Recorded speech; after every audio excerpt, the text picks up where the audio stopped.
Hello दोस्तों, स्वागत है आप सभी लोगों का। आज जो है हम थोड़ा सा अपने टॉपिक को चेंज करते हैं और अब हम लोग पहले ये सोचने की कोशिश करते हैं कि आखिरकार जिसे हम अपना प्रोफेशन समझते हैं वो होता क्या है। क्योंकि बहुत सारे लोग इस सवाल के जवाब को खोजना चाहते हैं कि एक्चुअल में उनका जो लाइन ऑफ प्रोफेशन हो वो होगा क्या।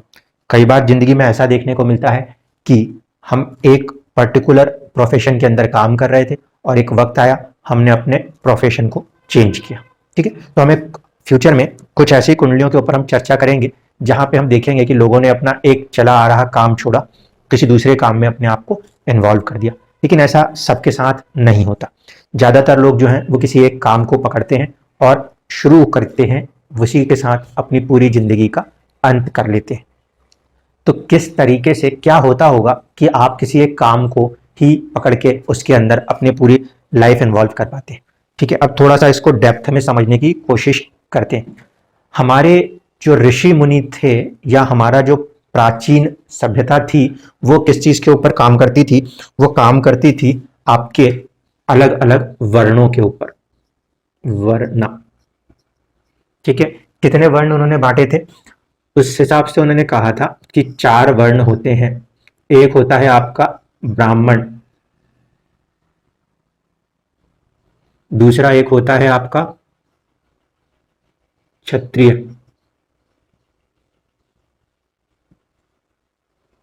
तीसरा वर्ण होता है आपका वैश्य, और फिर शूद्र। ठीक है, अब ये जो नॉलेज उन्होंने हमें दी, हमने इसको आज अपनी जातियों में बांटने की भूल कर दी। जबकि वर्ण कोई जाति नहीं है, वर्ण कोई जाति नहीं है। वर्ण जो है वो एक प्रकार की मानसिकता है। समझ लीजिए इस बात को। वर्ण जो है वो जाति नहीं है, वर्ण एक मानसिकता है। ब्राह्मण जो है, अगर इस वर्ण को देखा जाए तो ब्राह्मण वर्ण के अंदर एक सोचने का ढंग है, एक सोचने की कैपेसिटी है जो कि ऐसे कामों को कर सकता हो जहां पे प्रवचन देने हो, पूजा करनी हो, सलाह देनी हो, लोगों के बीच में सामंजस्य बनाना हो, काउंसलिंग करनी हो, टीचिंग करनी हो, एडवाइजरी वर्क्स करने हो। तो वो कौन कर सकता है? जिसका दिमाग कहीं ना कहीं इस ब्राह्मण वाले कंसेप्ट के साथ चल रहा होगा। ब्राह्मण अपने आप में क्या है? एक ऐसा व्यक्ति जिसके पास अखंड ज्ञान हो, जिसका वो प्रयोग करके सही गलत के फैसले और इन चीजों को बता सके। कौन से ग्रह जो हैं वो ब्राह्मण के रूप को रिप्रेजेंट कर सकते हैं? तो ब्राह्मण को रिप्रेजेंट करने के लिए एक तरफ से आते हैं आपके पास जुपिटर और एक होते हैं शुक्र। एक देवगुरु है, ठीक है, और एक राक्षसों के गुरु। दोनों ही सलाह दे सकते हैं, दोनों ही पूजा कर सकते हैं, दोनों की अपनी अपनी पोटेंशियल्स हैं। प्लैनेट की अपनी कैपेसिटीज तो अलग अलग होंगी, उस पर अभी हम नहीं जा रहे। अभी हमारा कंसेप्ट कहां पर है? वो है आपका वर्णा के ऊपर। सबसे पहले मुझे एक बेस समझाना है आपको कि आप अपनी जिंदगी में किसी भी काम को करते हो तो करते कैसे हो। ठीक है, अगर बात करें क्षत्रिय की, तो क्षत्रिय क्या है? क्षत्रिय वो व्यक्ति है जिसके माइंड के ऊपर दूसरों को बचाने का थॉट प्रोसेस हमेशा काम करता हो। ठीक है, अब इसके लिए किस बात की जरूरत पड़ेगी? इसके लिए 2 चीज की जरूरत पड़ेगी, एक शासन और दूसरा जो होगा वो है निडरता। तो शासन और निडरता जो है वो कौन कर सकते हैं? एक हो सकता है सूर्य और एक हो सकता है आपका मंगल। ठीक, ग्रह साथ में इसलिए लिख रहा हूं ताकि समझने में थोड़ी सी आसानी होगी। अब वैश्य, ये वैश्य समाज जो है ये क्या करता है? वैश्य समाज जो है वो बेसिकली ट्रेडिंग्स में अपने आप को इन्वॉल्व रखता है। ट्रेडिंग्स में इन्वॉल्व रखने का मतलब है जितने भी तरह के बिजनेसेस हैं उसके अंदर जो एक पर्टिकुलर कम्युनिटी वर्क कर सकती है। इसमें किस चीज की स्किल्स की जरूरत पड़ेगी? इसमें जरूरत पड़ेगी आपको कम्युनिकेशन स्किल्स की। ठीक है, इसमें कम्युनिकेशन स्किल्स होने की बहुत ज्यादा जरूरत पड़ेगी। यहाँ पे कम्युनिकेशन नहीं, यहाँ पे माइंड की जरूरत पड़ती है, यहाँ पे कम्युनिकेशन की जरूरत पड़ती है। कितना मीठा, कितना व्यवहारिक बोलकर कोई किसी को अपना सामान बेच सकता है या सस्ते में सामान खरीद सकता है। तो यहाँ पे जो पोटेंशियल आता है वो आता है आपका बुध का। ठीक है, यहाँ पे आपके लिए होता है मर्क्यूरी। कितने प्लेनेट हम लोगों ने यहाँ पे ले लिए? 1 2 3 4 और 5 ग्रह पूरे हो गए। अब इसके बाद शूद्र, शूद्र जो है वो क्या है? उनसे क्या काम कराया जाता था? जितने भी हार्ड लेबर वर्क्स हैं वो सब किसके अंडर में चले जाते थे? शूद्रास के पास चले जाते थे। तो कुल मिलाकर हम अगर अपने वर्ण सिस्टम को समझते हैं तो हमें कुछ ऐसे हिंट्स मिल रहे होते हैं जिसके बेस पर हम किसी व्यक्ति के प्रोफेशंस को फिक्स कर देंगे। ठीक है, अभी आपके सामने ये 4 वर्ण और आपके सामने ये कुल मिला के 6 ग्रह मैंने लिख दिए हैं। हमारे पास कुल कितने ग्रह होते हैं? कुल ग्रहों की संख्या है हमारे पास 9। अब 3 जो ग्रह बचे हैं उन पर ध्यान दे लीजिए। एक हो गया चंद्रमा, ठीक है, एक हो गया आपका राहु और एक हो गया आपका केतु। ठीक, इसमें से राहु और केतु को माना गया कि वो दूर जाति से बिलोंग करते हैं। ठीक है, जाति का शब्द यूज कर रहा हूं, दूर जाति से बिलोंग करते हैं, यानी कि इनका जो पोटेंशियल है वो ना तो शूद्रा में है, ना वैश्या में है, ना क्षत्रिय में है, ना ब्राह्मण में है। तो फिर सवाल उठेगा कि ये जो 3 हैं ये क्या काम करेंगे। मुझे उम्मीद है पहले आपको ये वाली बात समझ में आ गई होगी। आपको वर्ण सिस्टम समझना बहुत जरूरी है किसी के भी प्रोफेशन को समझने के लिए। अब थोड़ा सा बात तार्किक वे में कर लेते हैं। आप अपने किसी भी काम में जुड़े हुए हो, आप उस काम को क्यों कर पा रहे हो? आप उस काम को इसलिए कर पा रहे हो क्योंकि आपका जो दिमाग है वो उस काम को कर सकता है। ठीक है, आपने कोई भी एक नॉलेज रखी अपने पास, अगर आप उस नॉलेज के बेस पे अपनी लाइफ में कोई काम कर सकते हो तो उसका एक्चुअल आधार क्या है? वो है आपका उसके प्रति एक नजरिया, एक सोचने का ढंग। यानी कि शुरुआत यहां पे भी यही होगी। ये जो वर्ण है, इस वर्ण के आगे हम कर देंगे दा लगना। ठीक, अब ये जो वर्णदा लगना बनेगा, इसके अंदर हमारे को एक बीज मिलेगा सोचने के लिए, जो कि आपका होगा नक्षत्र लॉर्ड। अब ये जो वर्णदा लगन में आपका नक्षत्र का स्वामी होगा, यहां पे कोई ना कोई ग्रह का ही स्वामित्व बनेगा। नक्षत्रों को हमने ग्रहों से जोड़ के रखा है। आज मैं पहले ग्रहों के साथ ही बता रहा हूं, इसके बाद में बात करूंगा उनके भगवान कौन से होते हैं नक्षत्रों के, फिर उनसे सोचेंगे कि वो क्या काम करते थे, तो कौन सा नक्षत्र क्या काम कर सकता है। ठीक है, अभी यहां पे आप प्लैनेट्स को समझ लीजिए।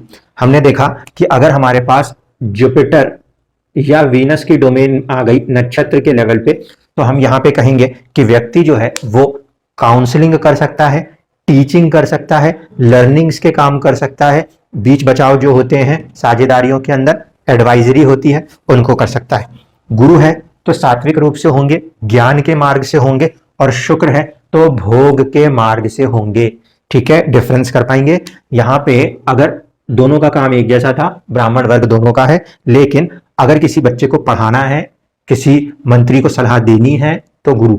ठीक, अगर मान लीजिए कोई आपका विलासिता का काम है, वहां पे आपको सलाह देनी है, किसी ने पूछा बताओ कौन सा मोबाइल खरीद लिया जाए, मोबाइल के बारे में रिव्यूज बताओ, किससे बात करेंगे हम? वहां पे हम बात करेंगे शुक्र वालों से। उनका एक माइंडसेट है, अच्छा नया मोबाइल आया, नई कार आई, नया लग्जरी आइटम आया, उसको देखने जाएंगे, है ना। आप इनसे पूछो वाइन के टेस्ट कितने होते हैं, ये बताएंगे। ठीक है, अब आपको किसी से पूछना है बताइए कौन सी किताब पढ़ लें, कौन से तरीके से हम ज्ञान हासिल कर लें, कौन से मंत्र सिद्धियों से हम आगे बढ़ जाए, तो वो यहां से आएगा। इनके पास पूरा पोटेंशियल है किस चीज का? जितनी भी आपके पास नॉलेज है उसको अपने तरीके से यूज करने का। आपका जो सोचने का ढंग है, अगर उसके नक्षत्र के जो स्वामी हैं वो गुरु बनेंगे, तो फिर आप हो सकता है एस्ट्रोलॉजी के अंदर काम कर रहे हो सकता है आप टीचिंग्स के अंदर काम कर रहे हो, आप किसी लेवल पे एडवाइजरी के काम कर रहे हो। ये आपके सोचने का ढंग है, आप उसको सोच सकते हो, इसलिए आप उसको सलाह दे सकते हो। अगर आप उसको सोच ही नहीं सकते तो आप उसको सलाह नहीं दे सकते। शुक्र वाले में खाना पीना, गाड़ियां, कपड़ों का फैशन, ये सब कुछ अगर कोई एक्सप्लेन कर सकता है तो उसका वर्णदा लगन नक्षत्र शुक्र के अधीन हो सकता है। ठीक, इसके बाद अगला जो है वो हमने देखा, तो एक हो गए हमारे पास क्षत्रिय में सूर्य और दूसरे हो गए मंगल। अब ये सूर्य और मंगल दोनों को हमने क्षत्रिय में रखा, इसको कैसे डिफरेंशिएट करेंगे? सूर्य अगर कनेक्ट हो रहा है तो इसका मतलब है कि व्यक्ति में शासन करने की कैपेसिटी है। ठीक है, राजा, यहां पे व्यक्ति की जो सोच है वो राजा जैसी सोच है। सूर्य अगर आ रहा है तो शासन करने की क्षमता है। ठीक, अगर वहीं पे मंगल आ रहा है तो व्यक्ति के पास जो वहां पे माइंड कैपेसिटी है वो किसी और के अंडर में रहकर काम कर पाने की क्षमता है। समझिएगा इस बात को, यहां पे ये डिफरेंशिएट करना थोड़ा सा कठिन काम है। सूर्य खुद लड़ने नहीं जाता, ठीक है, राजा खुद ऐसे आगे बढ़ के लड़ने नहीं जाता, लेकिन वो राज फिर भी करता है, जबकि लड़ने जाता है मंगल सेनापति। तो अगर किसी का नक्षत्र, वर्णदा लगन का नक्षत्र मंगल के अधीन है, तो हम उसे कहेंगे कि एग्जीक्यूटिव पोस्ट पोजीशंस जितनी भी हैं उसके ऊपर काम किया जा सकता है, ठीक है। लेकिन अगर सूर्य है तो ऐसा व्यक्ति एग्जीक्यूटिव तो बनेगा बनेगा, लेकिन उनका बॉस बन के बैठेगा, सिर के ऊपर बैठेगा, ठीक है। यहां पे ये साथ में बैठ के काम करेंगे, यहां पे ये क्योंकि सूर्य राजा है तो ये उनके ऊपर टॉप पोस्ट पोजीशंस पे बैठ जाएंगे। इसके बाद आपका अगर मान लीजिए आपको मिलता है कि मरकरी है, तो फिर तो आप समझ जाओ कि व्यक्ति के पास कम्युनिकेशन स्किल्स हैं, जिसके बदौलत ऐसा व्यक्ति किसी भी तरह के ट्रेडिंग्स के काम कर सकता है, चाहे वो ट्रेडिंग शेयर्स की होती हो, चाहे वो ट्रेडिंग कम्युनिटी की होती हो, चाहे वो ट्रेडिंग आपके किसी भी प्रकार के बिजनेसेस की होती हो, ठीक। मरकरी इसलिए व्यापार के साथ देखा जाता है। इसके बाद अगर बात करें तो हमने वहां पे रखा था शनि को, यह हार्ड लेबर वर्क है, ठीक है। अगर यहाँ पे शनि आ गया तो व्यक्ति जो है वो कठिन परिश्रम के कामों को कर सकता है। यहां तक तो आपको हो गए आपके ग्रह। अब इसके बाद बात ये बची कि जो 3 ग्रह बचे थे वो कैसे काम करेंगे। चंद्रमा जो है, चंद्रमा के पास पोटेंशियल क्या है, वो केयरिंग प्लैनेट है, मदरली नेचर का प्लैनेट है। तो यदि छोटे बच्चों के साथ जुड़ के काम करना पड़ता हो, ध्यान से समझिएगा, अगर आपको छोटे बच्चों के साथ जुड़ के काम करना पड़ता हो तो वहां पे आपका चंद्रमा बहुत जरूरी है। आपके अंदर वो भावना होनी चाहिए कि आप एक टीचर के तौर पे गए हैं और बच्चों से डील कर पा रहे हैं, उनकी परेशानियों को समझ पा रहे हैं। यानी कि अगर किसी का वर्णदा लगन में नक्षत्र स्वामी जो है वो चंद्रमा है, यानी कि कौन से होते हैं, रोहिणी नक्षत्र हो सकता है, आपका हस्त नक्षत्र हो सकता है, श्रवण नक्षत्र हो सकता है। ऐसे पोटेंशियल्स के अंदर व्यक्ति के पास कहीं ना कहीं माइंड के अंदर एक कैपेसिटी है पब्लिक डीलिंग की। शब्द को देखिए क्या बोल रहा हूं, पब्लिक डीलिंग की। किस आधार पे, इमोशनल ग्राउंड्स के ऊपर। यहां पे अगर ये पब्लिक डील करने जाएगा तो ये तो राजा है, ये नहीं बात करेगा, लेकिन यहां पे बात करेगा। इसलिए चंद्रमा वालों के साथ पोटेंशियल क्या है, ये छोटे बच्चों के साथ जुड़ के भी काम कर सकते हैं और ये बड़े पदों पे बैठ के पब्लिक डीलिंग्स को भी बहुत आसानी से कर सकते हैं। अगर इसके जगह पे आपके पास राहु आ गया तो राहु जो है वैसे तो वो अच्छा ग्रह नहीं माना जाता, उसको छल कपट के लिए जाना जाता है, लेकिन राहु में पोटेंशियल बहुत हाई है। राहु का पोटेंशियल क्या है, ये बियॉन्ड द लिमिट जाके चीजों को एक्सप्लोर कर सकता है, सोच सकता है, बढ़ा सकता है। छोटी सी बात हो और उसको बढ़ाना हो तो आप समझना कि वो राहु का काम है। कि मेरे पास 5 पैसे हैं और उस 5 पैसे को 5 करोड़ रुपए दिखाने हो, तो ऐसा काम जो है ना वो दिमाग किसके पास हो सकता है, राहु के पास। इसका मतलब है अगर आपका वर्णता लगन का नक्षत्र स्वामी राहु बनता है तो आपके अंदर कैपेसिटी किस चीज की है, बहुत ही ज्यादा चीजों को खोज के, ध्यान रखिएगा शब्दों को क्या बोल रहा हूं, खोज करके दूसरों को दिखाने की है। खोज करके दूसरों को दिखाने की कैपेसिटी बहुत ज्यादा बढ़ जाएगी। इसका नेगेटिव साइड क्या हो जाएगा, अगर किसी गलत राशि में, अगर किसी गलत राशि में यह नक्षत्र चला गया, ऐसे स्थिति में वही व्यक्ति दूसरों से धोखा करने लग जाएगा, चीटिंग करने लग जाएगा, क्योंकि राहु का पोटेंशियल दोनों तरफ काम करता है। पॉजिटिव साइड में देखें तो एक रिसर्च को बढ़ाने का काम करता है, फैलाने का काम करता है, तो वहीं पे धोखा देने की क्षमता भी राहु के अंदर पोटेंशियली मौजूद होती है। इसके बाद आता है केतु। केतु जो है ये बेसिकली अपने आप को डिटैच रखने वाला प्लेनेट है। इसके पास भी 3 नक्षत्र आएंगे, एक आएगा मघा, एक आएगा आपका मूला और एक आता है आपका केतु का नक्षत्र अश्विनी। अगर अश्विनी नक्षत्र से संबंध बनता हो तो इसका मतलब होगा कि व्यक्ति के अंदर हीलिंग कर पाने की कैपेसिटी है, उसके दिमाग के अंदर एक पोटेंशियल है, किसी के साथ वो जुड़ के हीलिंग कर सकता है। तो हीलिंग करने में क्या है, बारीकियों से पकड़ के किसी बीमारी को उसके जड़ से निकाल के बाहर कर सकता है। यहाँ पे केतु पॉजिटिव साइड है। एक दूसरा, अगर मघा नक्षत्र आता है तो वो होता है आपको बहुत बड़ी पदवी दिलवाने के लिए। तो ऐसा व्यक्ति जो है वो किसी पोस्ट पोजीशन की जितनी भी बारीकियां हो सकती हैं उसके बारे में अच्छे से नॉलेज रख सकता है। इसी तरीके से यदि मूला नक्षत्र आता है तो मूला नक्षत्र के स्वामी भी केतु होंगे। अब मूला का मतलब होता है जड़ें। ऐसा व्यक्ति किसी भी काम को करता हो वहां पे वो व्यक्ति उस काम की बारीकियों को गहराइयों में जाके जैसे जड़ समाती है, उतना ही स्ट्रांग वो व्यक्ति अपने काम की हर एक जड़ को पकड़ के किसी भी सेक्टर में काम करे, कोई प्रॉब्लम नहीं है, वो व्यक्ति बहुत ज्यादा बारीकी उस जड़ को पकड़ के अपने काम में महारथी हो सकता है। लेकिन अगर ये थोड़ा सा नेगेटिव प्रभाव ले गया तो व्यक्ति जो होगा वो क्या हो जाएगा, कंप्लीटली डिटैच होके, जो तपस्वी हो जाते हैं ना, जो कि मोहमाया को त्याग के चले जाते हैं, वो थॉट प्रोसेस यहाँ पे डेवलप होती है। अगर जिसके ऊपर सेपरेशन का एक थॉट लग गया तो फिर ऐसा व्यक्ति सब कुछ छोड़ के, पूरे समाज को छोड़ के अलग जाके एक तपस्या में लीन हो सकता है। ये कंडीशन होती है केतु के पास। तो ये हुए हमारे नक्षत्र लॉर्ड की कंडीशंस। अब इनके ऊपर रहेंगी आपकी राशियां। राशियों के स्वामी भी इसी तरीके से ग्रह ही बनेंगे। आपके राशि के स्वामी जिस भी ग्रह बनेंगे उनको भी आपको कुछ इसी तरीके से रीड करना है, क्योंकि पहली चीज थी वो थी आपका दिमाग, दूसरी चीज जो होगी वो होगी उसके आसपास का एनवायरनमेंट। तो एनवायरनमेंट कहां से आएगा? एनवायरनमेंट आएगा आपके पास राशि से। ये जो भी नक्षत्र होंगे ये किसी ना किसी राशि में बैठे होंगे। अगर राशि 1, 5 या 9 है जो कि आपकी फायर एलिमेंट्स होती हैं, इसका मतलब है आगे बढ़ते रहना, अपने काम के अंदर हमेशा आगे बढ़ते रहने का जुनून होता है ऐसे लोगों के अंदर। ठीक, अगर राशि जो है वो आ जाएगी आपके पास 2, 6 और 10, तो ये एक काम को पकड़ेंगे और उसके अंदर स्टेबिलिटी की तरफ जाएंगे। ये होती है आपकी अर्थ साइन। ठीक है, एक काम किया व्यक्ति ने और उसके अंदर वो आगे अब नहीं बढ़ना चाहता, वो बस उसी में खुश है, अपनी जिंदगी को एक वक्त के साथ दूसरे वक्त तक ले जाके रिटायरमेंट करके वापस आ जाएगा। अगर यहां पर मान लीजिए कि आ जाए 3, 7 या फिर 11, ठीक है, तो ये कैसी है? ये एयर एलिमेंट की राशि है। ये एयर एलिमेंट की राशि होने के कारण इसके अंदर पोटेंशियल किस बात की होती है? ये अपने आप को बीच में ही बदलने लग जाएंगे। बीच में बदलने लग जाएंगे का मतलब क्या होगा? खासकर ये ड्यूअल साइन जो है ये तो बहुत ही रिस्की हो जाती है। बुध की 3 नंबर की राशि, दूसरा होता है 7 और 11 नंबर। ये एक ट्रेंड पे एक काम करे जा रहे थे, फिर अचानक से उस ट्रेंड को चेंज किया और ट्रेंड को चेंज करके किसी और दिशा में अपने काम को लेके जाने लग गए। कभी कुछ देर के लिए एक काम करेंगे, कभी दूसरे देर के लिए कुछ और काम करेंगे, फिर तीसरे देर में जाके काम कुछ और हो सकता है। इसमें खासकर ये जो 3 नंबर की राशि है ये बहुत ज्यादा फ्लक्चुएटिंग हो जाती है। इसके साथ अब बाकी में बचते हैं आपके 4, 8 और 12, ये वाटर एलिमेंट्स हैं।